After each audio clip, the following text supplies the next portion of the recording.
Hey everyone, this is Dave Dolphin from practicalworshipblog.com, and today I want to show you how to add a greeting time or a prayer time within your worship set if you're using Ableton Live in your sets. If you're using Ableton to run tracks during your Sunday morning services, you're typically tied down to the exact arrangement that you want to do. So many verses, so many choruses, it's pretty much locked down. But what do you do if you want to include a time within the song or within the set where the band vamps for an indefinite amount of time, maybe for a greeting or for a welcome time, maybe for a time of prayer? Well, this is how I accomplish that in Ableton Live. So the first thing you need to do is find a section of the song that you can vamp on. Verses are really good for this. Intros are also good for this. And with this song, this is Hillsong's God is Able, and I've copied and pasted another verse at the end of the song. So normally the song would end here after the tag, but we've pasted in a verse, and so we'll play that through here, and then that goes into one final chorus at the tag, and then we end the song. So here's a section right here that we're going to use as the greeting, as the welcome time. And we want to set up this section right here to play over and over as a loop section. Ableton has a really neat feature where you can take a section and loop it. Once the cursor, you get into that section, it gets trapped back and forth, and then you release the loop. So this starts about measure 80. So I'm going to go up to this section here. I'm going to type in 80 and see how this little thing came up. Now, that's not as far as we wanted to go. We actually want to drag it all the way over to here. And so this section right here has now become our loop. I'm going to press this button, and that turns our loop section on. And so here's what happens. We come out of the tag.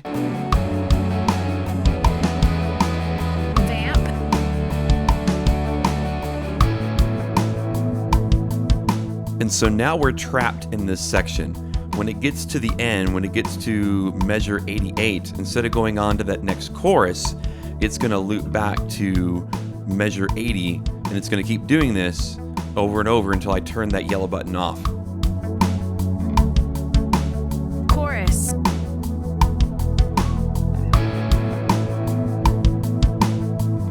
Now, right now, we have two problems.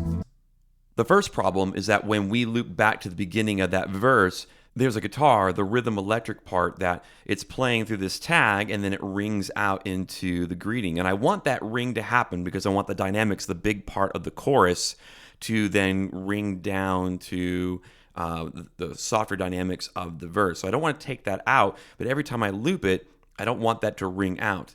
The second problem I have is that this right here, this guide that says chorus, well, we're not actually going into the chorus. So if we loop every single time and it says chorus, it's going to get really confusing. So here's what I do. Whenever I'm setting up a vamp section in Ableton, I always make sure it's in there twice. So we're going to go here in the middle of our vamp section, and whatever the vamp section is, in the case we have 8 bars here, we're going to go and insert silence, which is another way, it's Ableton's way of saying insert time. So we insert silence. This is done in measures, and then this is beats, so we want 8 measures. Type in 8. Okay, and then I'm going to extend this out.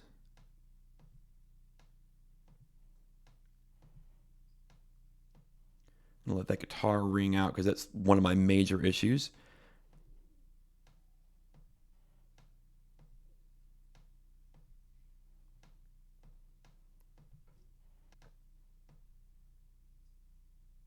So here's what that transition sounds like.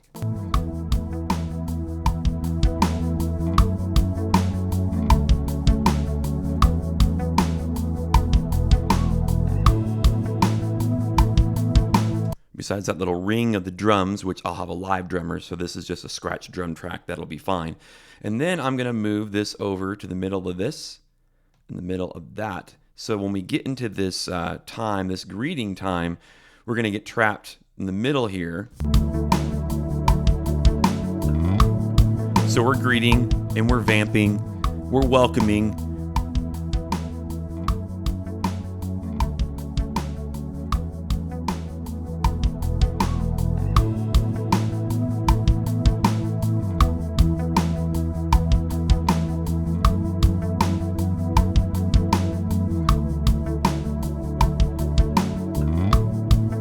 Seamless.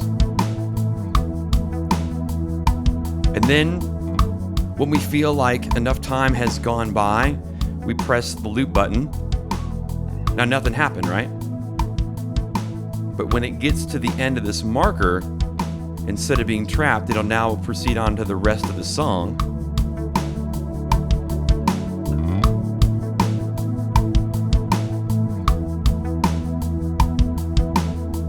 And it has the right guide right here. It says chorus. Chorus. And we know to play the song. So now we have our vamping section all set up, ready to go. We need an easy way to turn the loop section on and off. Right now, I'm just coming up here and clicking with the mouse, but in the context of Sunday morning, we want something a little bit easier. And there's two ways to do that in Ableton. We can either assign a key on the laptop keyboard for loop, or if we had a MIDI keyboard plugged into Ableton, we can assign any key on that musical keyboard. Not that we're using it for music, but you could press one of the keys and it would turn this on and off. You do that with this section over here. If you want to do a key on the keyboard, you do this. If you want to do a MIDI key on your MIDI keyboard, you do this. So this puts it into a learn mode. And you notice how a lot of things turned orange. I'm going to click on the loop section here, and then I'm going to press the letter L on my keyboard and see how the letter L came up over here. And notice over here, it also shows you that we've assigned L to loop on and off. So we turn off the learn mode, and now by pressing L, it turns my loop on and off. And so that's how I add a vamp section to a worship set in Ableton. If you got any questions, put them in the comments below. If this was helpful, I would love for you to hit the like button below. Also, subscribe to the channel and you'll know when new videos are added. And for more great resources, check out practicalworshipblog.com.